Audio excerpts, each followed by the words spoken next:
What if the wealthiest man in Maine, who believed nothing could touch his guarded world of glass towers and boardroom battles, stumbled upon a shivering little girl outside a rusted gate, clutching an empty lunchbox as though it held her entire life? If stories of redemption, hidden wounds, and second chances speak to your heart, I invite you to stay with us through this journey and consider subscribing so you don't miss the healing end of this story. The storm had already swallowed the city. Bangor's narrow streets lay buried under a heavy quilt of snow, every lamppost haloed in frosty light, every breath turning to vapor in the punishing cold. At 10 degrees below zero, even the river seemed to shudder beneath its crust of ice. Ethan Caldwell's driver had begged to take him straight back to Portland after the investor meeting. But Ethan, restless and unable to silence the echo of voices that had accused him of being ruthless, insisted on the longer drive north. He wanted the night air, the silence, anything to numb the relentless churning of profit and loss inside his skull. The black Lincoln crawled through the storm until the wipers could no longer keep pace with the falling snow. "Pull over," Ethan said quietly. His driver hesitated, then obeyed. Ethan stepped out, the cold tearing at his lungs like knives. His Italian wool coat was no match for the Bangor winter, but Ethan hardly noticed, because there, by a rusted gate on the edge of a tenement courtyard, was a small figure. The girl couldn't have been more than 7. Her coat was threadbare, the color of old ashes. Snow clung to her hair in brittle flakes. She sat hunched, knees pulled to her chest, arms wrapped tight around a faded pink lunchbox. Ethan froze. In 100 boardrooms, he had never faltered, but now he couldn't move.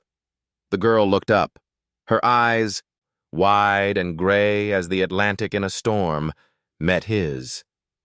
She whispered, barely audible above the wind, "If I don't bring dinner home, I have to stay out here till morning." The words struck him like a blow. For an instant, the snow vanished, replaced by memory, a foster home in Augusta, a locked closet, and the muffled cries of his little sister, the one he had promised to protect, the one he never saw again. Ethan's throat closed. He forced his voice steady. "What's your name?" "Lucy," she murmured. "Lucy Carter." She held out the lunchbox. When Ethan opened it, there was nothing but a few crumbs pressed into the corners, the ghost of a meal long gone. Her fingers clutched the box again, as though even emptiness was worth guarding. Ethan crouched, the snow biting his knees. "Lucy, why won't you go inside?" Her gaze flickered toward the darkened building beyond the gate. "Because I didn't bring food back. Aunt Janet says, no food, no bed." The gate creaked as the wind howled through. Behind the windowless brick, Ethan could almost feel the chill of his own childhood pressing in, the system that swallowed children whole, the adults who confused cruelty for discipline. "Come," he said softly, holding out his gloved hand. "Let me walk you to the door." Lucy hesitated. Then, with the trust only the desperate can afford, she slipped her frozen fingers into his palm. Together they approached the entrance. Ethan knocked. The door opened a crack. A woman's face appeared, lined and sour, cigarette dangling from her lips. Janet Doyle. Her eyes darted from Ethan's tailored coat to Lucy's trembling form. "What now?" Janet barked. "Lucy, are you bothering strangers again? Making up stories to get pity?" "She wasn't bothering anyone," Ethan said, his voice colder than the wind. "She was sitting outside in sub-zero weather." Janet's mouth twisted. "Teaches her responsibility. If she doesn't pull her weight, she learns." Lucy shrank behind Ethan, slipping him something with frantic secrecy. A folded scrap of paper. Before Ethan could respond, Janet yanked the girl's arm, but Lucy clung tighter to Ethan's coat. For one suspended heartbeat, Ethan almost stepped across the threshold. Almost. But Janet's hand shot out, slammed the door, and the bolt slid into place. Silence. Just the shriek of wind. Ethan looked down at the paper. A child's drawing, pencil pressed hard into the page. A cupboard, dark and narrow. A little girl inside, knees pulled tight to her chest. The lines wavered, as though sketched with trembling hands. Ethan closed his eyes. The promise he had once whispered to his sister thundered back. Don't let anyone disappear in the dark. When he opened them again, the storm had not changed. But he had. He slipped the drawing into his coat pocket, turned, and led Lucy back to the gate.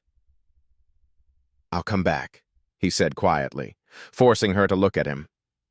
"I won't forget." Lucy's lips parted as if to speak, but she only nodded once, quick and fierce, before vanishing inside. Ethan walked back to the waiting car. His driver looked alarmed at the frost clinging to his boss's lashes, but Ethan said nothing. He only pressed his hand against the folded drawing in his pocket as though it were a live coal he dared not drop. That night, in his penthouse above Portland's frozen harbor, Ethan could not sleep. He stood before the window, the city lights bleeding into the black water below, and replayed Lucy's whisper again and again. "If I don't bring dinner home, I have to stay out here till morning." He poured himself a glass of scotch, but the amber liquid tasted of ash. He set it down untouched. On his mahogany desk lay the drawing, its lines jagged as a cry for help. Ethan's chest ached with something unfamiliar, something he had long buried beneath mergers and acquisitions, quarterly reports and shareholder wars, guilt, grief, and a yearning that had no name. When dawn came, the city was glazed in ice. Ethan was still awake, his decision forged as hard as steel. He would not let Lucy Carter vanish into the shadows, not like his sister, not again. The storm outside had calmed, but a storm inside him had just begun. The winter sun struggled to pierce through Bangor's heavy clouds, casting the city in a dull gray that felt more like evening than morning. Ethan Caldwell sat in his penthouse office in Portland, the glass walls giving him a sweeping view of Casco Bay. Yet all he could see in his mind was the scrap of paper folded neatly in his breast pocket. That drawing, crude lines of a cupboard, a small child curled inside, refused to let him rest. He had studied contracts that decided the fate of entire corporations, but never had ink on paper carried such unbearable weight. By noon, he could stand it no longer. He canceled a meeting with his executive team, much to their confusion, and ordered the driver to take him back north to Bangor. This was not business. This was something older, deeper, a debt of the soul. The snow had eased, leaving behind mounds of ice piled against the sidewalks. When the Lincoln pulled once more into Lucy Carter's neighborhood, Ethan noticed details he had missed the night before. Sagging porches, cracked windows sealed with duct tape, children's bicycles rusting in the yard, forgotten by summers long gone. Poverty had a silence of its own, a kind that shouted louder than words. Lucy's building loomed ahead, its bricks dark with soot. Ethan stepped out, boots crunching against the frozen gravel. The gate creaked as he pushed it open. He hesitated only a second before climbing the cracked steps and knocking firmly on the battered door. It opened with a snap, as if someone had been waiting. Janet Doyle filled the doorway, her eyes narrowing at the sight of him. She was in her late 40s, hair streaked with nicotine yellow, shoulders sloped under a fraying sweater. A cigarette smoldered between her fingers, and the stale scent of smoke rolled into the cold air. You again, she muttered, her voice sharp as broken glass. Didn't you get the message last night? We don't need charity, especially not from some suit who thinks he can buy off guilt. Ethan kept his tone even, though anger simmered beneath the surface. I'm not here with money. I'm here because I'm concerned about your niece. Janet snorted. Concerned? She's a child. They whine, they sulk, they make up stories. I've raised her since her mother ran off. You think you know better than family?" "She was sitting outside in sub-zero weather," Ethan said. His jaw tightened. "That's not a story." Janet shrugged, exhaling smoke in his direction. "It's called discipline. Teaches her the value of pulling her weight. This world doesn't hand you anything." Before Ethan could respond, a small face appeared in the shadows of the hallway. Lucy. Her wide gray eyes lit up when she saw him. She clutched the hem of her sweater with trembling fingers, torn between hope and fear. "Lucy," Ethan said softly, stepping forward. "It's all right. I just wanted to check on you." Janet moved to block the doorway. "She doesn't need your interference. She needs to learn rules." But Lucy, gathering courage, slipped past her aunt just far enough to press a folded scrap of paper into Ethan's hand. He glanced down. Another drawing, this one of a door with a heavy bolt, and on the other side, tiny stars barely visible through cracks. "Lucy!" Janet barked, snatching the girl back. "Go to your room." The little girl flinched but looked up at Ethan as she was dragged away, her eyes pleading without words. The door slammed shut once more. Ethan stood on the stoop, the new drawing clenched in his hand, fury pounding in his chest. He could hear Janet's muffled scolding inside, could imagine Lucy's small frame shrinking under the weight of it.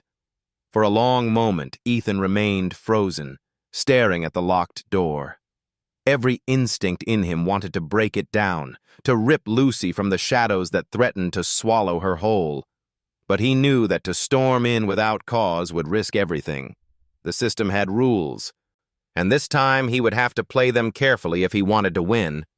He stepped back into the snow, jaw set. The drawings were not just the cries of a frightened child. They were testimony, evidence of a story that words alone might never convey.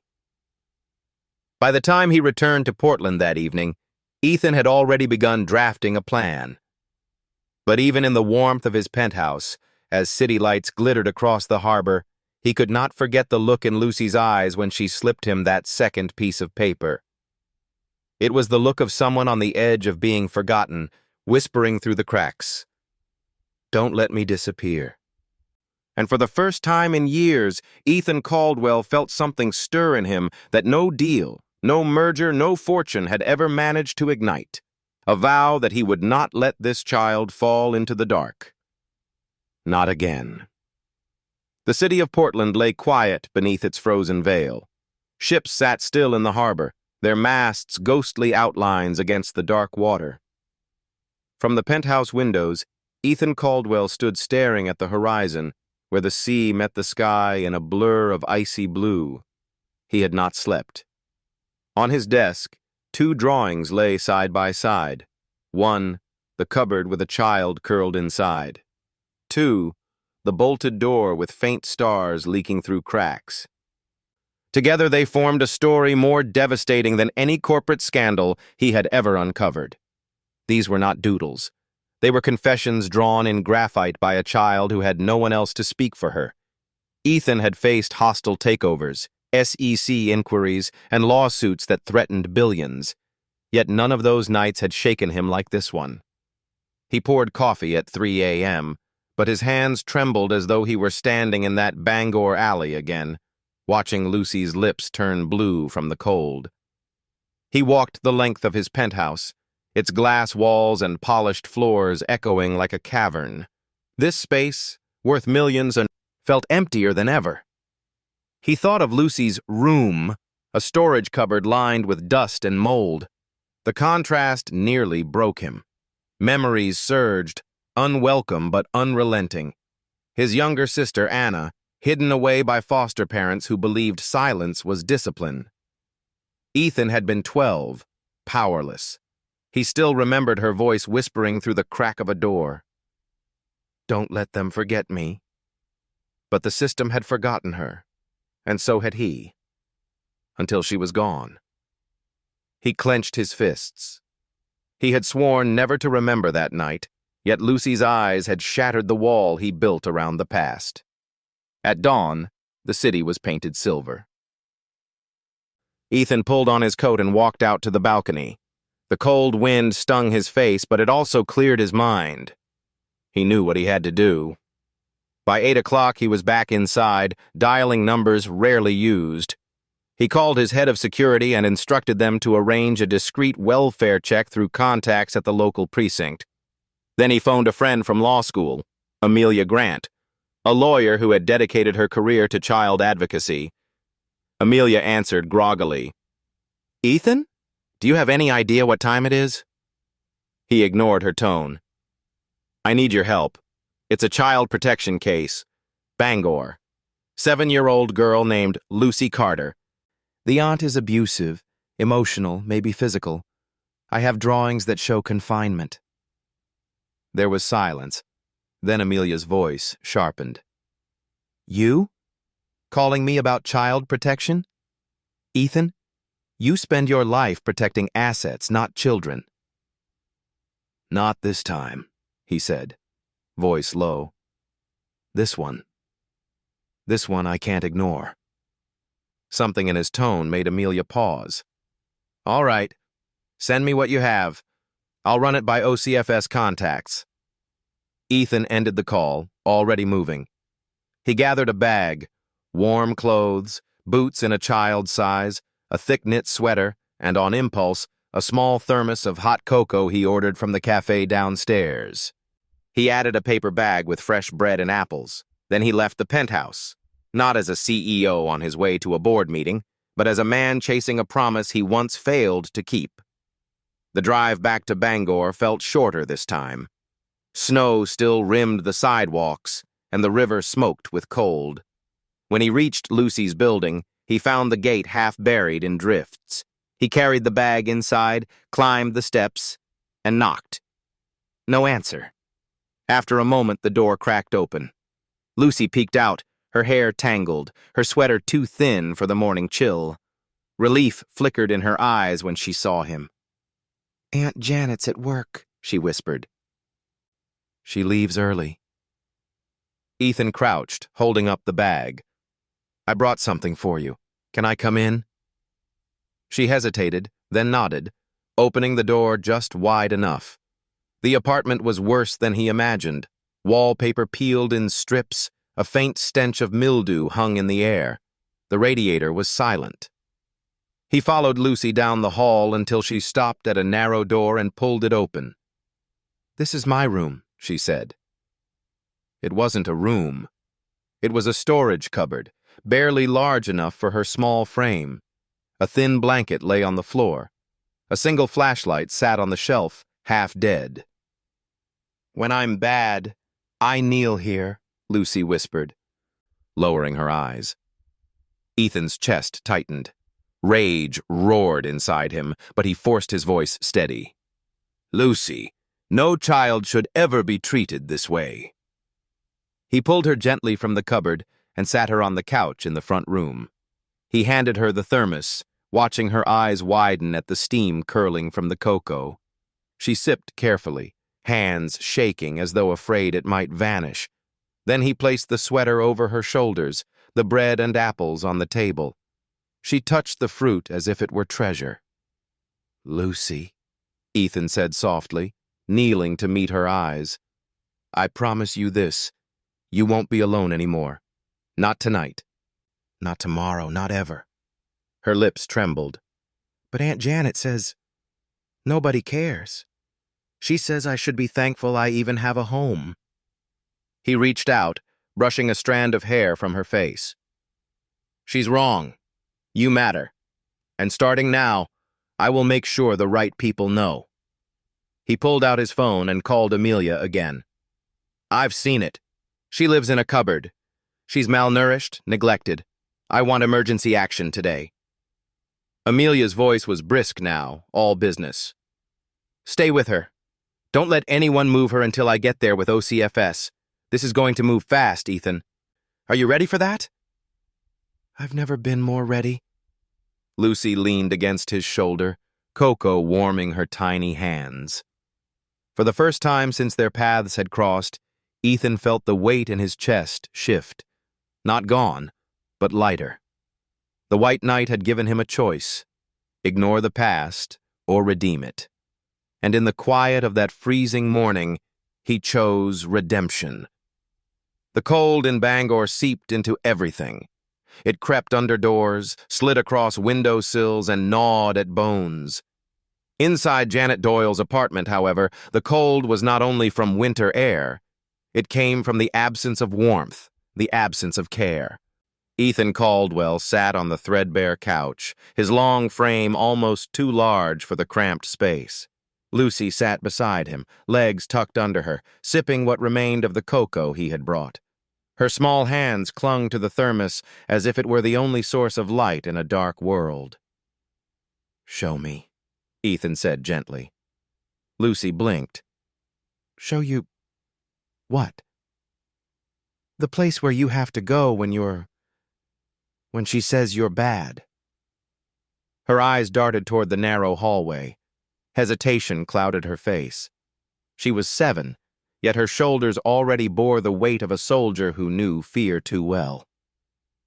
"You don't have to," Ethan reassured, voice low and steady. "But if you can, it helps me understand. And if I understand, I can help you." She slid off the couch and padded barefoot to the door. Her small fingers curled around the handle. With a reluctant push, she opened it. The cupboard was barely wider than her shoulders. A thin blanket lay on the floor, stiff with age. The air smelled of mildew, heavy and damp. The walls bore scratches, tiny desperate marks, etched into the wood. Ethan's stomach knotted. Lucy whispered, "When I don't bring dinner, or when I forget chores, she says I need to remember how lucky I am. She makes me kneel inside." Her voice faltered. "Sometimes she turns off the light, then it's all dark." Ethan gripped the doorframe to steady himself. Rage surged, hot, uncontrollable, but he forced it down. To explode now would only frighten the very child he wanted to protect. He knelt, lowering himself to her level, and reached out his hand. "No one," he said firmly, "should ever put you in here. Not ever again."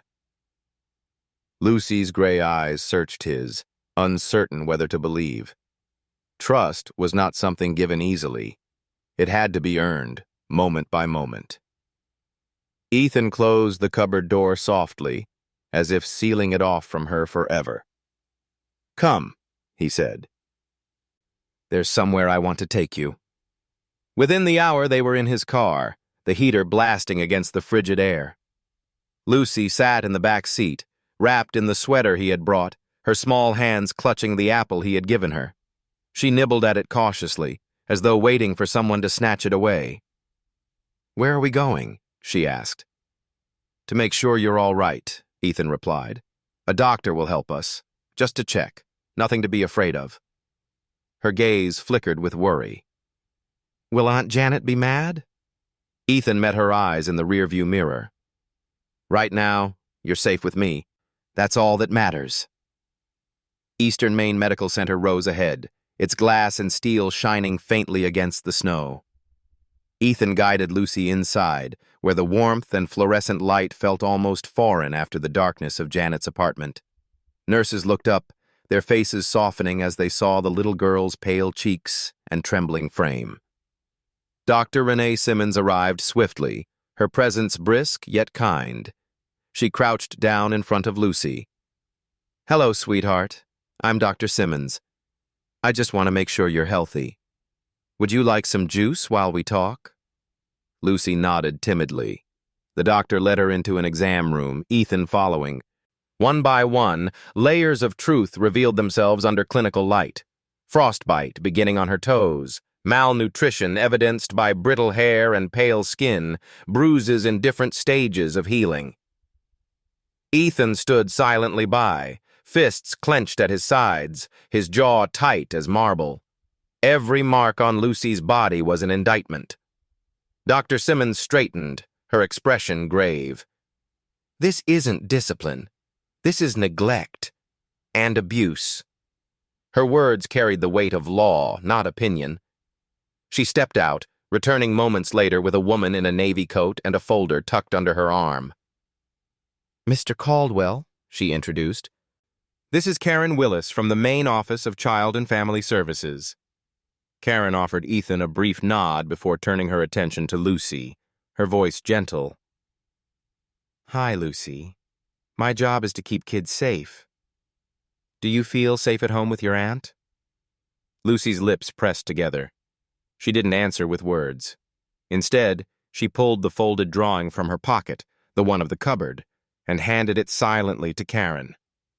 Karen studied it, her jaw tightening. "Thank you for showing me this, Lucy. It's very brave." Just then, the exam room door burst open. Janet Doyle stormed in, her face flushed, her voice shrill. "What's the meaning of this?"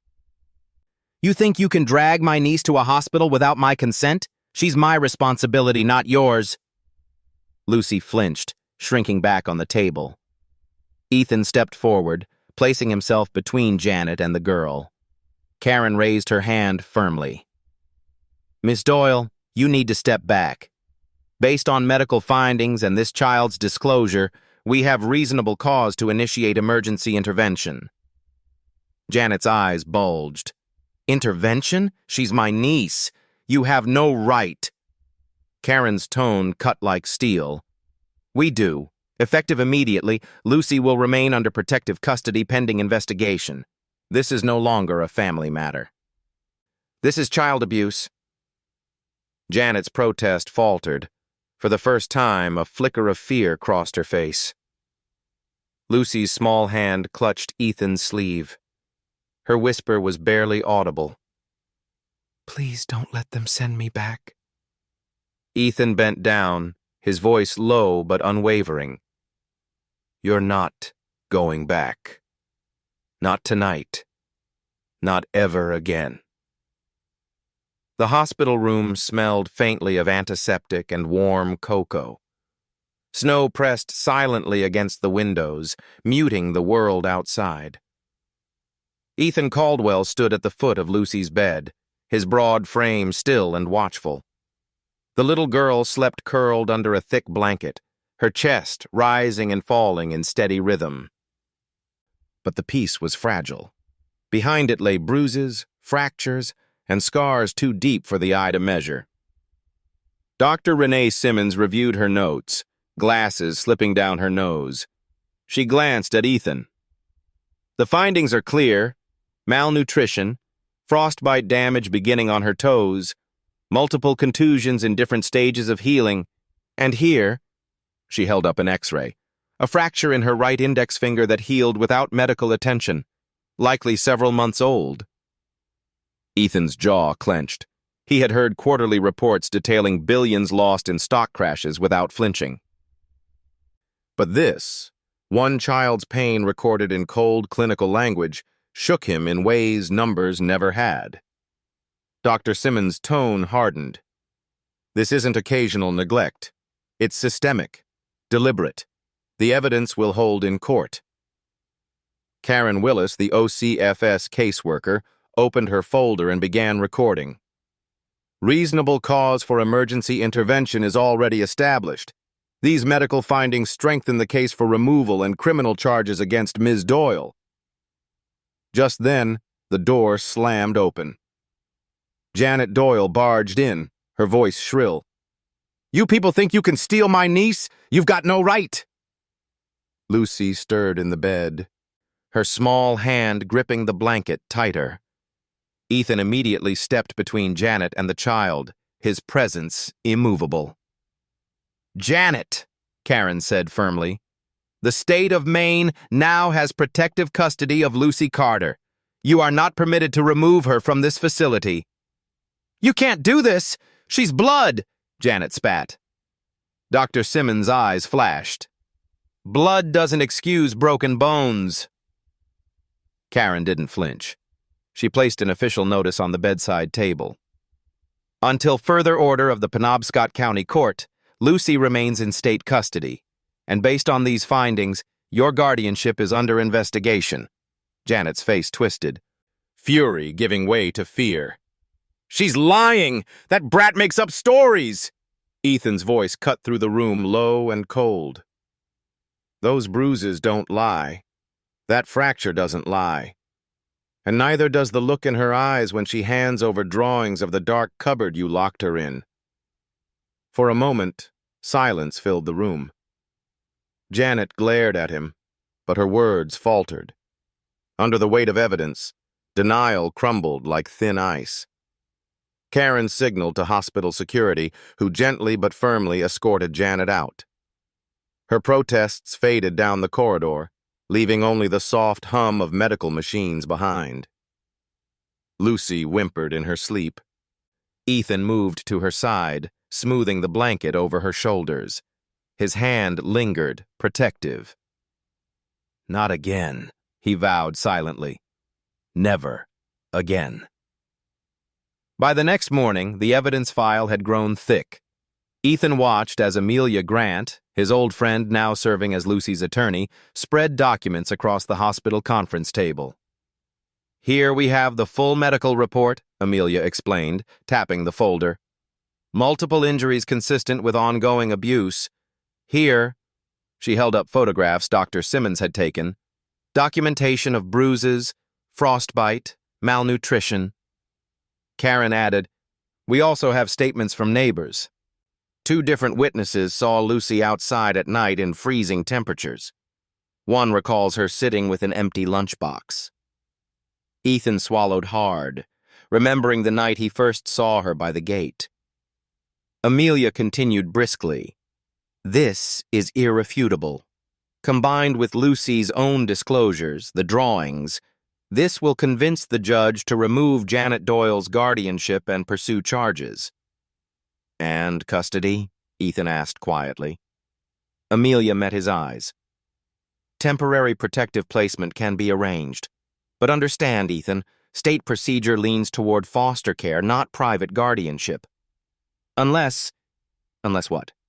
Unless you petition directly. But that means scrutiny, background checks, home visits. They'll dig into everything. Ethan gave a short, humorless laugh. They'll find nothing but work and empty rooms. Maybe it's time those rooms had a purpose. Karen closed her folder. The emergency hearing is set for tomorrow morning at Penobscot County Courthouse. We'll need you there. Lucy, too, if she feels strong enough. Ethan glanced through the glass window where Lucy now sat up in bed, quietly coloring with a nurse by her side. For the first time, her face was lit by something other than fear. I'll be there, he said. His voice was steady. And I won't let her face it alone. That evening, Ethan stayed at the hospital. He refused the guest cot offered by staff, instead sitting in a chair beside Lucy's bed. She dozed off, clutching her crayon, the page before her filled with stars breaking through a dark sky. Ethan watched her breathe, his own chest tight. For years he had built towers of steel and glass, chased profit margins and victory in the boardroom, but none of it compared to the quiet purpose of this moment, simply being there so a child could sleep without fear. When dawn broke, painting the snow outside in pale pink, Ethan realized he had crossed a threshold. This was no longer charity, no longer guilt. This was fatherhood, beginning in silence, forged in promise. The corridors of Eastern Maine Medical Center buzzed with muted footsteps and the faint beeping of monitors. For Lucy Carter, however, the hospital had become something more than a sterile building. It was the first place she had slept without fear of being shoved into darkness. On the morning after the medical reports were finalized, Karen Willis returned to Lucy's room. She carried the authority of the state in her briefcase and compassion in her eyes. "Lucy," she said softly, kneeling beside the bed, "we have to talk about where you'll stay until the judge decides what's best." Lucy's small fingers twisted the blanket. Do I have to go to another house?" Karen's expression was gentle but cautious. "There's a chance you might go to foster care, sweetheart. That's how it usually works." The words hit Ethan Caldwell like a hammer. He stood by the window, fists tightening at his sides. He had prepared himself for this possibility, but hearing it aloud felt unbearable. Foster care meant strangers, another cycle of uncertainty, another risk of Lucy disappearing into the system like his sister once had. He stepped forward. No. She's coming with me. Karen looked up, eyebrows raised. Mr. Caldwell, you know it's not that simple. I understand procedure, Ethan said firmly. But I can provide immediate housing, safety, medical care. I'll file the petition today. Until the court rules, she stays with me. Amelia Grant, standing nearby, adjusted her glasses. He means it, Karen. Ethan's penthouse has more security than most courthouses, and he's already agreed to a full background check. Karen hesitated. It's unusual. Ethan's eyes burned with conviction. So was leaving her to freeze outside a gate. Unusual is better than unsafe. That evening, arrangements were made. Papers were signed, signatures verified, and the necessary approvals for temporary placement granted under emergency order. Lucy clutched her small backpack, stuffed hurriedly with crayons and the blanket from her hospital bed, as she left the ward. Outside, Ethan's black Lincoln waited. Snow still lined the sidewalks, but this time Lucy climbed into the back seat not as a forgotten child, but as someone claimed, protected. She gazed wide-eyed at the leather interior, the warmth of the heater, the faint scent of cedar that lingered in the car. "Where are we going?" she asked. "To Portland," Ethan replied. "To my home." "It's safe there." Her gray eyes narrowed slightly. "Is there a cupboard?" Ethan's voice softened. "There are cupboards, but none that lock, and none that you'll ever be put inside." The drive south stretched into evening. By the time they reached Portland, city lights shimmered across Casco Bay, reflecting like stars fallen onto water. Ethan guided Lucy through the private entrance of his penthouse, past the doorman who gave a discreet nod. The elevator opened into a vast living space, floor-to-ceiling glass windows overlooking the harbor, polished hardwood floors, a fireplace flickering with steady warmth. Lucy froze, her small frame dwarfed by the grandeur. Ethan crouched beside her. "I know it's big, but tonight, it's yours too." He led her down the hall to a guest room he had transformed in hours. The walls were painted a calming pale blue. A soft rug covered the floor. On the nightstand sat a lamp shaped like a crescent moon, casting gentle light. The bed was piled high with quilts, a stuffed bear propped against the pillows. Lucy's breath caught. "Is this mine?" "It's yours," Ethan confirmed. "Your safe room." She stepped inside slowly, touching the quilt, the lamp, the bear. Then she turned, uncertain. "Do I have to sleep in the dark?" "No," Ethan said, switching on the lamp. "You can keep the moonlight on all night." Tears shimmered in her eyes, but she blinked them away quickly, as though afraid to show too much. She climbed into bed, clutching the bear. Later, Ethan returned to check on her. She was awake, staring at the ceiling, the empty lunchbox she had carried that first night now tucked beside her pillow. "Lucy," he asked gently, "why do you keep that lunchbox?" She hesitated, then whispered, "Because if I don't have food in it, I remember to be careful, to try harder." Ethan's throat tightened. He knelt by her bedside. "Lucy, listen to me. You don't need to prove anything with that lunchbox. You're not responsible for filling it. From now on, you will never be punished for being hungry." Her small hand crept out from the blanket, resting lightly on his. "Will you still be here if they take me away?" He met her gaze, steady and unflinching. Not today. Not tomorrow. Not ever will I leave you. Her fingers squeezed his hand once before sleep finally claimed her. The next morning, sunlight spilled across the penthouse. Lucy padded into the kitchen, her hair messy, wearing pajamas Amelia had brought. Ethan was already at the counter, pouring cocoa into a mug and buttering toast. He slid the plate toward her. Breakfast. Lucy blinked, hesitant. I don't have to earn it? Ethan shook his head, his voice quiet but resolute. No, Lucy. Food is not a prize. It's your right. She climbed onto the stool, her feet dangling, and took a bite. For the first time, a small smile tugged at the corners of her lips.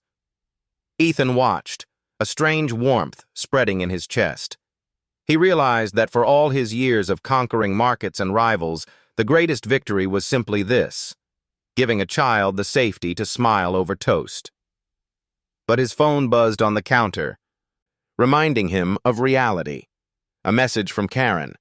Court hearing in 48 hours. Prepare evidence. He glanced at Lucy, who hummed softly between bites of toast. The fight ahead would be fierce, but he had already made his choice. Whatever it took, he would make this temporary home permanent. The courthouse clock was already ticking in Ethan Caldwell's mind, though the hearing was still 2 days away. He knew that time, in the language of the law, was both ally and enemy. Without airtight proof, Lucy could vanish back into a system that too often failed its children. That morning, Ethan stood by the wide windows of his penthouse, gazing at Casco Bay, his reflection a ghost against the gray Atlantic. Lucy was still asleep, curled under her quilt with the stuffed bear he had given her. On the nightstand, the moon-shaped lamp glowed softly, still burning after hours, her shield against the dark. Amelia Grant's voice crackled through the speakerphone. Listen to me carefully, Ethan. This isn't Wall Street. You don't win with charm or money, you win with evidence. I understand, Ethan replied. No, you don't, she shot back. We need documented patterns, medical records, testimony from neighbors, and photographic proof of that cupboard. OCFS will help. But the more we compile in the next 48 hours, the stronger the case. He exhaled. Then we move fast. I won't let Lucy go back. By mid-morning, Ethan and Amelia were in Bangor, joined by Karen Willis. Snow still clung to rooftops, icicles hanging like sharp teeth from the eaves. They split tasks with military precision. Karen visited the neighbors, gathering sworn statements. An elderly woman across the hall described seeing Lucy locked outside on multiple nights, shivering with an empty lunchbox. Another tenant recalled Janet Doyle yelling, calling Lucy a burden. Meanwhile, Dr. Simmons compiled Lucy's medical file, complete with x-rays, photographs, and clinical notes. The report left no room for ambiguity. Sustained neglect, untreated injuries, consistent malnutrition. Ethan's role was personal. He returned to the apartment with Karen, this time with a warrant. The building superintendent unlocked the door. Inside, the air was stale with smoke and mildew. Ethan's stomach turned as he stepped toward the narrow cupboard. Karen raised her camera, snapping pictures, the blanket stiff with stains, the scratches on the wood, the lock on the outside. This will speak louder than words, she said grimly. Ethan reached out, running his fingers over one of the scratches. It was shallow, uneven, like the frantic clawing of small fingernails. He closed his eyes briefly, swallowing a surge of rage. Not again. Not this child. Back at his penthouse that evening, Ethan laid the gathered evidence across the dining table like pieces of a war map. Lucy wandered into the room, holding the bear by its paw. She stopped, eyes widening at the folders, the photographs, the stack of reports. Is that about me?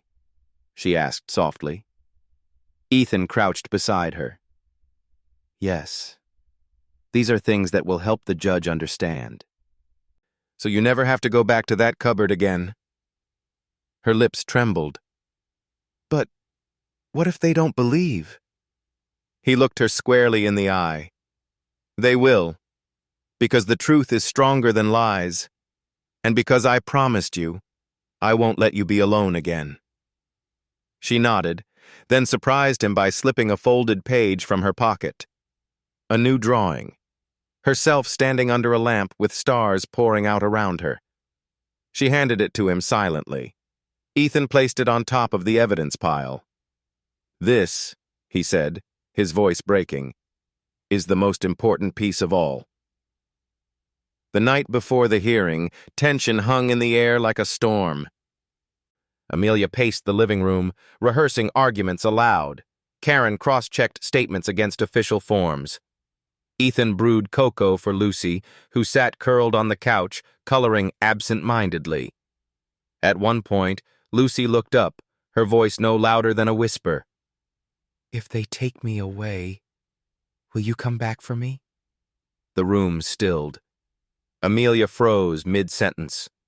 Karen lowered her pen. Ethan set the cocoa aside and knelt before Lucy, his hands gently resting on her small shoulders. Lucy, listen to me, he said, every word deliberate. Not today, not tomorrow, not ever will I leave you behind. Even if they try to send you away, I will fight. Do you hear me? Her eyes filled with tears. She nodded and buried her face in his coat. For Ethan, the moment seared itself into memory. It wasn't just a promise to her, it was redemption, carved into his very bones. He had failed once before, long ago, when Anna's voice faded in a locked room. He would not fail again. As midnight bled into morning, the penthouse buzzed with urgency. Amelia organized files into color-coded binders. Karen finalized affidavits. Ethan scanned photographs into digital copies, his movements steady despite exhaustion. Outside, the harbor lights flickered in the icy wind.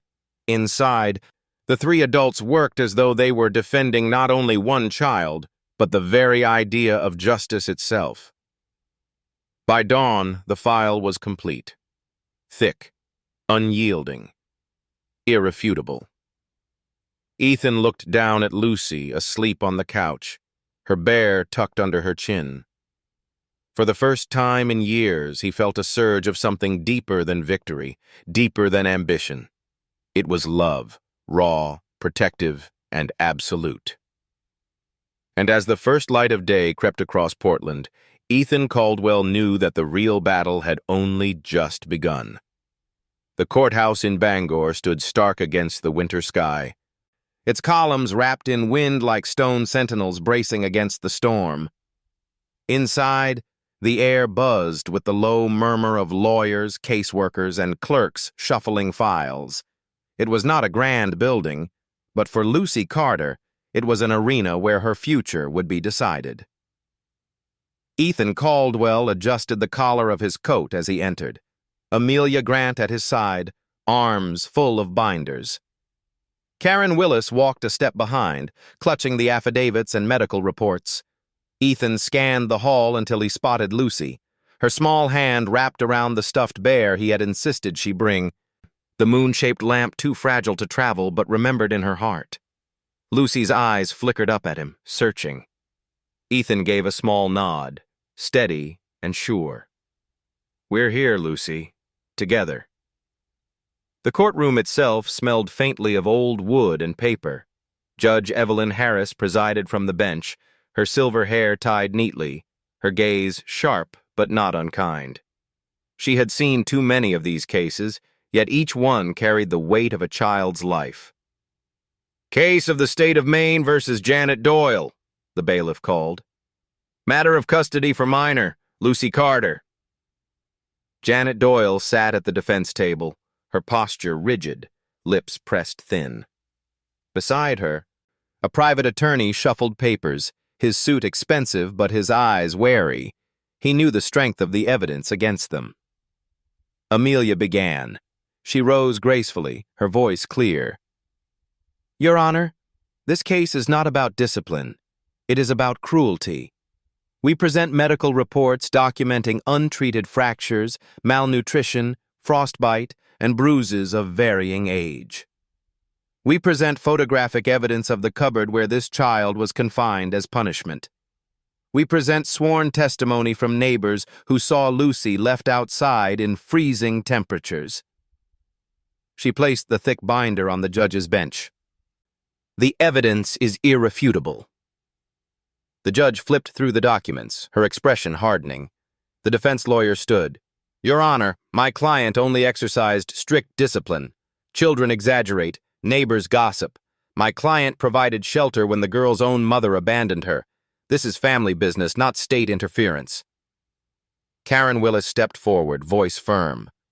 With respect, sir, state law is clear. What we have here is abuse. No child should be forced to kneel in a cupboard, starved, or locked outside in sub-zero temperatures.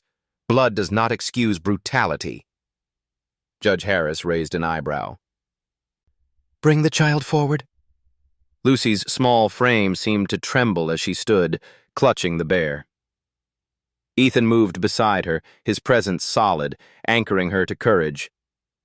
Lucy, the judge said gently, do you understand why you're here today?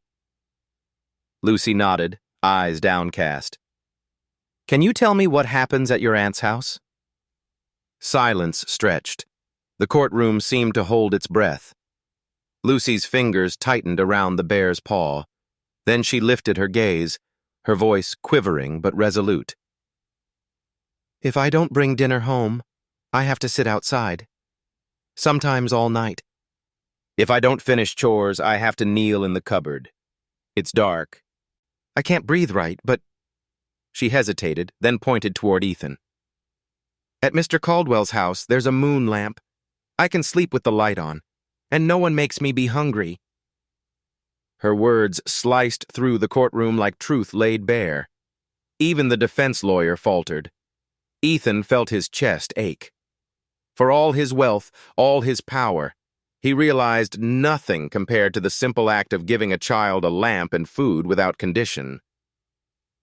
Judge Harris leaned back, her expression grave. Thank you, Lucy. That was very brave. The defense made one last attempt. Your Honor, surely the court sees.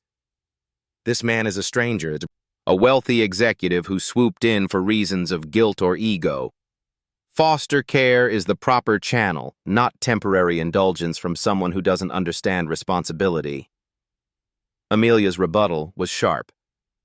Your Honor, responsibility is precisely what Mr. Caldwell has shown. He didn't look away when he saw Lucy freezing outside a gate. He has provided safe housing, medical care, and emotional stability in a matter of days. He has fulfilled duties her guardian refused. Wealth does not excuse abuse, but it can provide safety when used responsibly.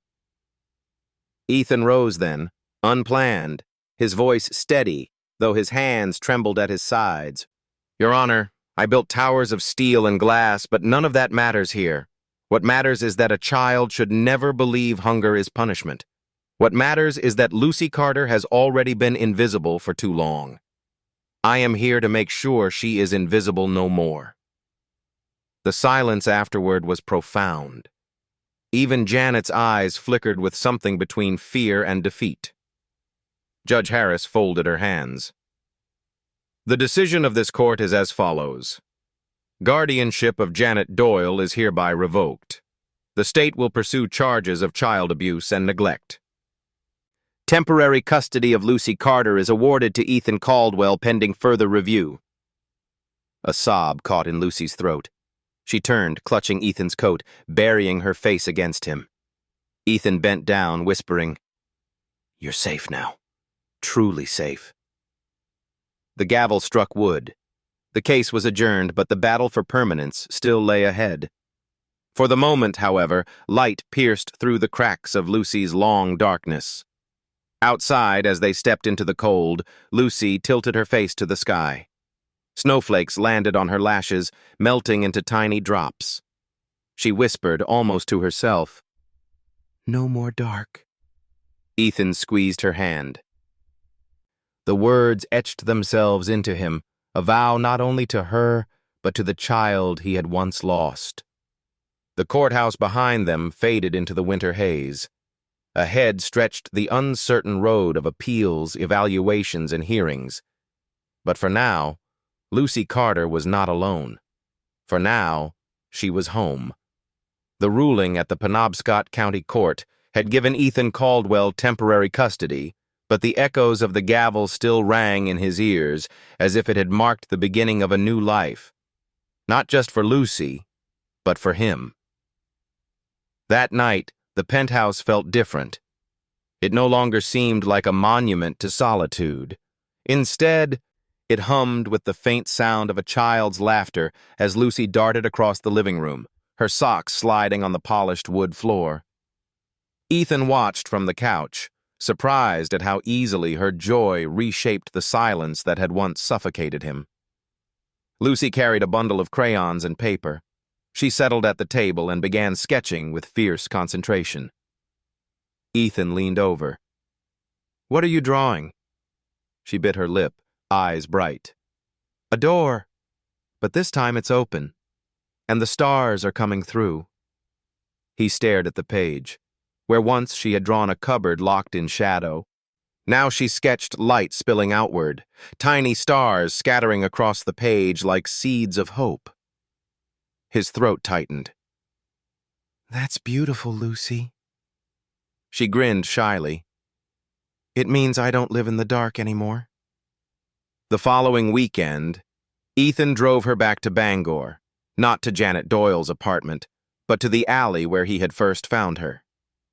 Snow had begun to melt, revealing the cracked pavement beneath. Lucy tugged on his hand. Why are we here? Because sometimes, Ethan said, we need to turn the place of our worst memory into a canvas for something better. He had arranged for local artists to join them. Neighbors who had testified at court and now came with paint buckets and brushes. Together they stood before the grim wall of the tenement building. Ethan handed Lucy a brush dipped in gold. "Go on," he encouraged. "Show us your stars." With a solemnity far beyond her years, Lucy touched the brush to the wall. She painted an open door, light spilling outward, and stars scattered across the bricks. The others followed her lead, transforming the bleak wall into a mural alive with color, hope blazing against decay. Passers-by stopped, some in tears, watching the little girl who once cowered in darkness now covering it with galaxies. When the mural was finished, Lucy stepped back, her cheeks flushed with pride. "Now nobody will forget," she whispered. Ethan knelt beside her. "No one will forget, because you've shown them the truth." At night, back at the penthouse, Lucy gazed out at the harbor lights. "The stars look different here," she murmured. Ethan sat beside her, the fireplace crackling. "Do you know why sailors love stars?" he asked. "Why?" "Because stars guide them home, even in the darkest nights." Lucy nestled closer. "Then maybe the stars will keep me home too." He wrapped an arm around her, his voice low. "They already have. You are home, Lucy." But even as their bond deepened, Ethan knew the final battle was yet to come. Temporary custody was only a beginning. Permanence required more hearings, more scrutiny, and the patience to weather a system that rarely moved quickly. One evening, Amelia stopped by with new documents. She set them on the table, her tone brisk. "The prosecutor has filed charges against Janet. That strengthens our case, but the state will still push for standard foster placement unless we prove long-term stability." Ethan nodded. "Then we prove it." Lucy, listening quietly from the couch, looked up. "Does that mean I might have to go away again?" The question struck Ethan like a blade. He moved to her side instantly. "Lucy, look at me. The stars don't vanish just because clouds cover them. They're still there, just like me. No matter what papers say, I will keep fighting, until the end. Her small hand found his. Then I'll fight too. He smiled faintly. We'll fight together. Days turned into weeks, and Lucy's transformation was visible to all. She ate heartily, laughed freely, and filled sketchbooks with drawings no longer of cupboards, but of skies, stars, and open doors. At school, her teachers marveled at her brilliance, her ability to absorb lessons, her gift for art, her resilience. One afternoon, Ethan returned from a meeting to find Lucy sitting cross-legged on the floor, crayons scattered, working on a massive sheet of paper taped together from smaller pages. "What's this?" he asked. She looked up, her eyes shining. "It's us, under the stars." The drawing showed a man and a girl standing hand in hand beneath a vast sky filled with light. Across the bottom, in her uneven handwriting, she had scrawled, "No more dark." Ethan's vision blurred. He crouched beside her, pulling her into his arm. "You've given me more than I ever gave you, Lucy." She shook her head. "You gave me the stars." Later that night, as she slept with the moon lamp glowing beside her bed, Ethan stood at the doorway, watching. The quiet was different now, not hollow, but whole. He realized that in saving Lucy, he had found his own redemption. The girl who once trembled outside a locked gate had become his compass, guiding him through his own darkness. And though the final ruling still awaited, Ethan knew the stars she painted would light their way. The morning of the final hearing dawned clear and bright, as though Maine itself had decided to lay aside the storms. For weeks, Ethan Caldwell had lived with the weight of uncertainty pressing on his chest. Today, that weight would either lift or crush him. Lucy Carter sat beside him in the courthouse waiting room, her small hand gripping his. She wore a pale blue dress Amelia had chosen, her hair braided with a simple ribbon. Yet she carried something more important than any outfit, her quiet bravery, forged in nights of hunger and darkness. Ethan leaned close. "How you feeling, Lucy?" She looked down at her shoes. "Like my heart's running too fast." He squeezed her hand. "Mine too. But we'll walk through this together."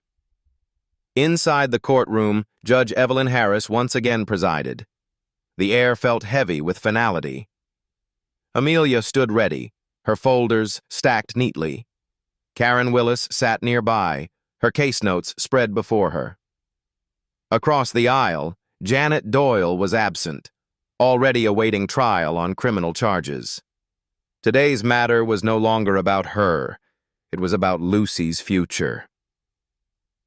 "Petition for permanent custody of minor Lucy Carter," the bailiff called. Amelia rose. "Your Honor, we present not only the evidence of past abuse, but the proof of transformation since Lucy has been placed under Mr. Caldwell's care. School reports show rapid progress. Medical updates confirm recovery. And most of all, we present Lucy herself, thriving, safe, and deeply bonded with the petitioner." The judge looked at Ethan. "Mr. Caldwell, do you wish to speak?" He rose, the weight of the moment pressing down. "Your Honor, I spent years building an empire of steel and glass, but none of that taught me what responsibility truly means. A few months ago, I found Lucy sitting outside a gate in the freezing cold with an empty lunchbox. I couldn't look away. Since then, she has taught me that safety isn't about walls. It's about presence. That love isn't measured in wealth, but in constancy. I ask not for recognition, but for the chance to keep my promise, to never let her face the dark alone again." The courtroom hushed. Judge Harris turned to Lucy. "Lucy, would you like to say something?" Lucy slid off her chair, the stuffed bear tucked under her arm. She stepped forward, small but steady. Her voice trembled yet carried across the room. Before, I thought being hungry was my fault. I thought if I didn't bring food home, I didn't deserve a bed. But at Mr. Caldwell's house, I have cocoa and toast and a moon lamp. I can sleep without being scared. I want to stay where the light is. A tear slipped down Ethan's cheek before he could stop it. The judge paused, then lifted her gavel. This court hereby grants full and permanent custody of Lucy Carter to Ethan Caldwell. The sound of the gavel striking wood rang like thunder breaking into sunlight. Outside the courthouse, the air was crisp with early spring. Reporters hovered at a distance, but Ethan ignored them. His entire world was the little girl clutching his hand, smiling through tears. Does this mean forever? Lucy asked, her voice hesitant, as though afraid the word might vanish if spoken. Ethan knelt, meeting her eyes. Forever, Lucy. You're my daughter now. No more papers, no more hearings, just us. A family. She threw her arms around his neck. No more dark, she whispered. No more dark, he echoed, holding her tight. That evening, the penthouse glowed with warmth not even its architect had envisioned. Friends and neighbors gathered. Karen, Amelia, Dr. Simmons, even the elderly woman from Bangor who had testified. A cake sat on the table, candles flickering. Lucy stood proudly, placing her latest drawing on the wall. Two figures holding hands beneath a sky full of stars, with the words scrawled in uneven but determined letters. No more dark. When the candles were blown out, laughter filled the room. For once, Ethan did not feel like the solitary titan of business. He felt like a father. Later, as the guests departed and the city lights shimmered across the harbor, Ethan tucked Lucy into bed. The moon lamp glowed softly beside her. "Dad?" she murmured sleepily. He froze, then smiled, the word filling him with a warmth he had never known. "Yes, Lucy? You'll still be here when I wake up?" He brushed a strand of hair from her forehead. "Even when you sleep, I'm here. And when you wake, I'll be here. Always." Her lips curved in a drowsy smile. "Then I'm home. Forever." Ethan sat by her side long after her breathing slowed. He thought of the cupboard, the bruises, the empty lunchbox. And he thought of the stars Lucy painted, the mural blazing against Bangor's bricks. Out of darkness, she had made light. Out of despair, she had made family. And for the first time in his life, Ethan Caldwell felt whole. Thank you for staying with us until the very end of Lucy and Ethan's journey. If this story touched your heart, please consider subscribing and joining our community of hope and healing. Every story is a reminder. Even in the darkest night, a single light can change everything.